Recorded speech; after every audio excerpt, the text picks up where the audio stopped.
بار بار ہمارے یہاں جب حسین کا 40واں ہوتا ہے نا، ایک بستی والا دوسری بستی والا پوچھ کے تاجر کرتا ہے، بھائی تم تو رکھ رہے ہو؟ وہ کہتا بھائی ہمارے یہاں 20 سفر کرو،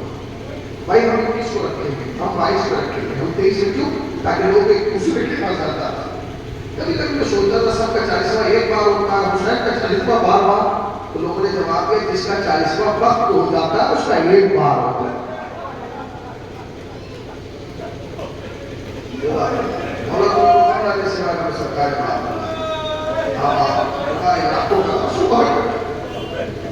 باپ کا انتقال ہوا، بیٹے پردیش میں تھے، آ گئے،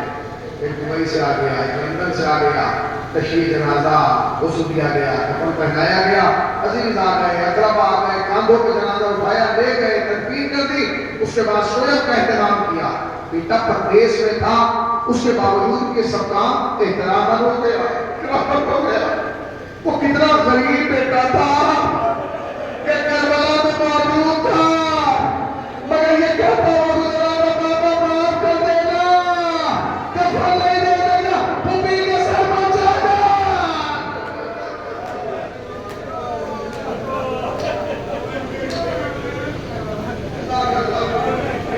مولا تمہیں کوئی کمرہ دے، جو ہے بدل سرکارے معاملہ۔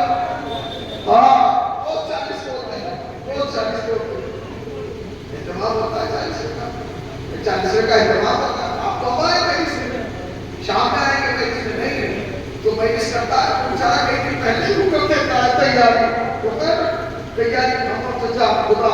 چچا سے میری کو حیات بلانی نے پورے ہندوستان میں کہتے ہیں کہ میری سے پڑھتے ہیں جتنے امام حسین کہتے ہیں، ان سے پوچھئے جب کسی بستی میں رات کو بولتے ہیں سب سوچتے ہیں گھر والے جاتے ہوتے ہیں، حضور نان لگ رہے ہیں، حضور تبرک تو یہاں ہوگا، یہی نا 40 سے کی مجلس ہوتی ہے تو بعد میں تبرک بڑھتا ہے، پوری رات لوگ جاتے ہیں، جانتے جو حسین پہلی مجلس زینب نے کی تو تبرک میں کیا بتا، تبرک میں کیا آیا؟ روایت کہتی ہے تبرک زینب نے نہیں بتا، تبرک یزید کی طرف سے آیا، اور تبرکات میں شہداء کے ساتھ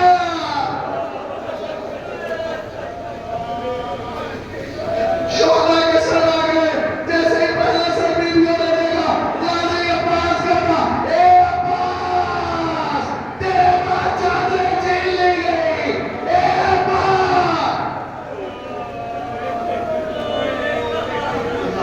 مولا تمہیں دعا کرے سوائے اور سرکار شہداء کے ساتھ آتا ہے۔ ہمارے یہاں پوری رات اہتمام ہوتا ہے مجلسوں کا کہ یہ بٹنا ہے، ہاں حسین کی پہلی مجلس ہے، اسے زینب خطاب کرنے جا رہی ہے، اے نبی آپ نے وصیت کرا، روئے، کس نے کہا؟ حسن علی صاحب نے کہا، لکھا کس نے؟ کفلا شاعر نے لکھا، نہ حسن علی صاحب کربلا میں تھے، نہ لکھنے والا کربلا میں تھا، نہ میں کربلا میں تھا، جو روایت لکھ رہا تھا وہ کربلا میں تھا، کمال یہ جو کربلا میں نہیں تھے، اگر وہ روایت بیان کرتے تو تم پہ ایک کیفیت جاری ہو جاتی ہے، اللہ جانے حسین کی پہلی مجلس جو زینب نے پڑھی ہوگی کیا منظر ہوگا جب وہ زینب مسائل پڑھ رہی تھی کہ بھائی کے گلے میں خنجر چل رہا تھا، زینب 70 قدم کے فاصلے پہ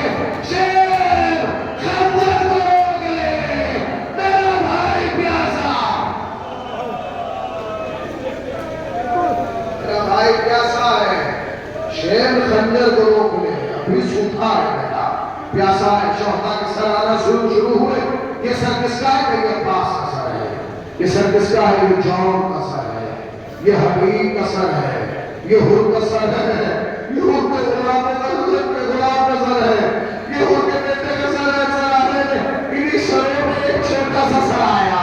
جس سر میں دیکھ کے امام چل گئی، آگے بڑھ کے کہا میرے لال علی اصغر کیا تجھے تیر مارنے والا صاحب اولاد، صاحب اولاد لگا۔ سنو کہ عزیزو سر آگے بڑھتے رہے، اس میں ایک سر آیا، جب یہ سر آیا ایک عیسائی خاتون اٹھی، اٹھنے کے بعد اس نے سر کو لیا، چہرے کے پھول کو صاف کیا، زلفوں کو سنبھالا اور سوال نے کہا بیویو ایک دعا کرتی ہوں آمین کہہ دینا، کہا تو اس نے ہاتھ اٹھا کے کہا پروردگار پر دعا اتنی ہے اس چودھری کے چاند کے بننے سے پہلے اس کی ماں مر گئی ہو، ارے لیلا کھڑی ہو گئی، بی بی ایسا لگے علی اکبر، یا رگا لیلا دیکھ دی۔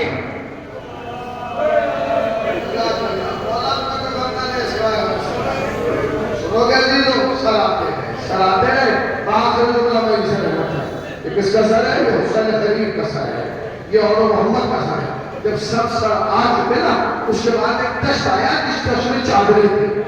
اچھا جانتے ہو جب کسی قیدی یا قیدی سے سامان لیا جاتا ہے، اس کے کونے پہ لکھ دیا جاتا ہے یہ فلاں قیدی کا سامان، یہ فلاں قیدی کا آخری جملہ میں جس رحمت تھا۔